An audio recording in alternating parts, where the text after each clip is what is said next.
નમસ્કાર મિત્રો, અપાર આઈડી જનરેટ કરવા માટે સૌપ્રથમ આપણે UDIS પ્લસ વેબસાઇટનું લોગિન પેજ ઓપન કરવું પડશે।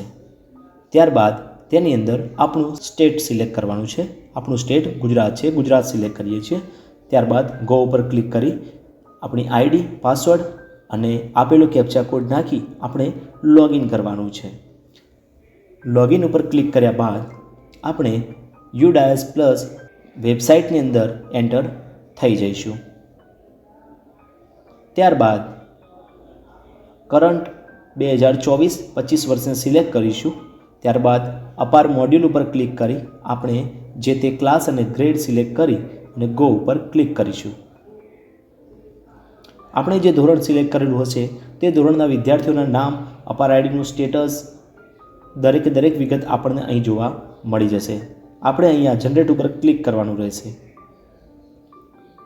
જનરેટ ઉપર ક્લિક કર્યા બાદ આપણને કન્સેપ્ટ ફોર્મ એક આપણને જોવા મળે છે, જે આપણે ફિલ કરવાનું છે, જે છે એનેક્સર 1।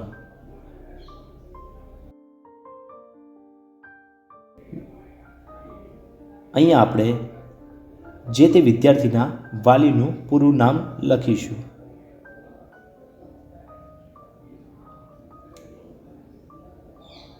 અહીંયા હું વાલીનું પૂરું નામ લખી રહ્યો છું। વાલીનું પૂરું નામ લખ્યા બાદ એઝ ધ સિલેક્ટ છે ત્યાં વાલીનો વિદ્યાર્થી સાથેનો સંબંધ જે છે એ લખવાનો છે। ત્યારબાદ વાલીનો આધાર કાર્ડ નંબર, આપણે અહીં આધાર સિલેક્ટ કર્યું છે તો આપણે અહીં આધાર કાર્ડ નંબર લખીશું। જો પાન કાર્ડ નંબર સિલેક્ટ કર્યો હોય તો આપણે ત્યાં પાન કાર્ડ નંબર એન્ટર કરવાનો રહેશે। ત્યારબાદ આપણે જે સંમતિનું જે સ્થળ છે એ હું અહીં વારેડાથી કરું છું, એ લખું છું અને આજની તારીખ। ત્યારબાદ ઓટોમેટિક બીજું ફિલ કરેલું હશે, સબમિટ ઉપર ક્લિક કરી કન્ફર્મ કરવાનું છે। તો અહીંયા આપણને જે એરર બતાવી રહી છે એ એરરનું આપણે હવે સોલ્યુશન જોઈએ।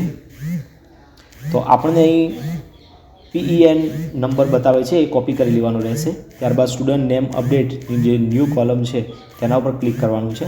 અહીંયા થોડુંક આપણને કરેક્શન્સ આપ્યા છે કે કઈ રીતે નામ કરંટ હોય અને નવું બનાવવાનું એ પણ છે।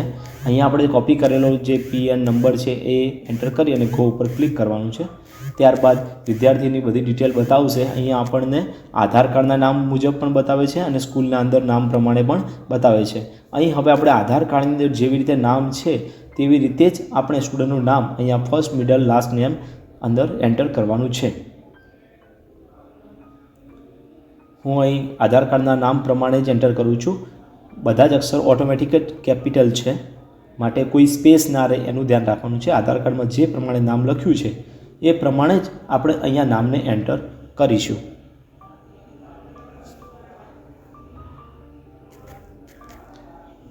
જોઈ લઈએ છીએ આપણે તો ત્યાં વેરસીજીમાં SH છે, આધાર કાર્ડમાં H નથી, તો આપણે તે મુજબ જ નામ એન્ટર કર્યું છે અને ફરી અપડેટ રેકોર્ડ ઉપર ક્લિક કરીશું। કન્ફર્મ કર્યા બાદ થોડો સેકન્ડ રાહ જોવાની છે, અંદર પ્રોસેસમાં છે। લગભગ અડધી મિનિટ જેટલો સમય લઈ અને આપણને એનું કન્ફર્મેશન જે છે એ બતાવશે કે રેકોર્ડ અપડેટ થયો છે કે નથી થયો। તેના માટે થોડી આપણે રાહ જોવી પડશે। Student name update successfully, okay ઉપર ક્લિક કરવાનું છે હવે। ત્યારબાદ આપણે ફરીવાર આધાર મોડ્યુલની અંદર જવાનું છે। આધાર મોડ્યુલમાં જઈ ફરીવાર આપણે ક્લાસ સિલેક્ટ કરીશું।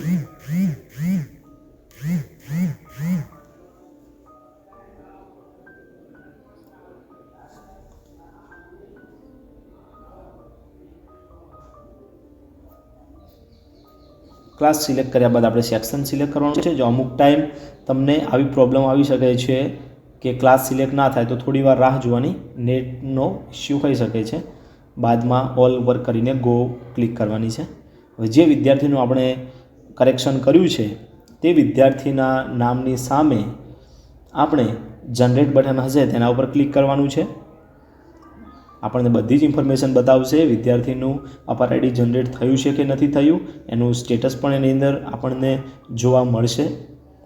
માટે વેબસાઇટ થોડીક લોડ લે છે તો આપણે થોડી રાહ જોવાની છે. રિફ્રેશ કરવાનું નથી કે પેજને ક્લોઝ કરવાનું નથી. કમ્પ્લીટલી પેજ લોડ થઈ ગયું છે. આપણને હવે જે વિદ્યાર્થીનું આપણે અપડેટ કર્યું છે તેનું નામ જોઈ અને ત્યાં આપણને સ્ટેટસ પેન્ડિંગ છે ત્યાં જઈને જનરેટ ઉપર ક્લિક કરીશું. જનરેટ ઉપર ક્લિક કર્યા બાદ ફરીવાર આપણું એનેક્સરવાળું જે કન્સર્ન પેજ છે એ આપણને જોવા મળશે. ત્યાં જઈ હવે આપણે ફરીવાર ફાધરની જે ઇન્ફોર્મેશન છે એ આપણે ફિઝિકલ સંમતિનું જે છે એ આપણી ડિટેલ અંદર ભરવાની છે. વેબસાઇટ લોડ લઈ રહી છે, થોડી રાહ જોઈએ. ખુલી ગયું છે. આવી છે ત્યાં આપણે ફાધરનું નામ ફરીવાર લખવાનું છે. પૂરું ફાધરનું નામ લખ્યા બાદ વિદ્યાર્થી સાથેનો જે સંબંધ છે એને આપણે સિલેક્ટ કરવાનો છે.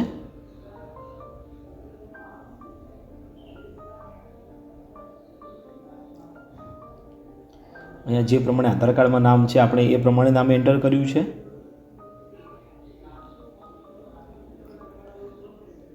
આધાર કાર્ડનો નંબર હવે એન્ટર કરવાનો છે.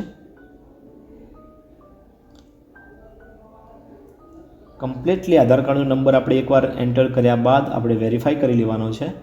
ત્યારબાદ ફિઝિકલ કન્સેન્ટનું સ્થળ અને ડેટ સિલેક્ટ કર્યા બાદ આપણે હવે સબમિટ ઉપર ક્લિક કરવાની, કન્ફર્મ ક્લિક કરશું ત્યારે અપાર આઈડી સર્વિસ આપણને કમ્પ્લીટ અપાર આઈડી જનરેટ સક્સેસફુલી મેસેજ આવે છે. આ નંબરને નોટ કરી લેવાનો છે અને બાદમાં તમારે આ નંબર એની અંદર પણ લિસ્ટમાં સેવ થઈને રહેશે દરેકે દરેક સ્ટુડન્ટના. તેવી રીતે જો તમારે પ્રિન્ટ કરવી હોય તો પણ તમે પ્રિન્ટ કરી અને તેને રાખી શકો છો. Thank you.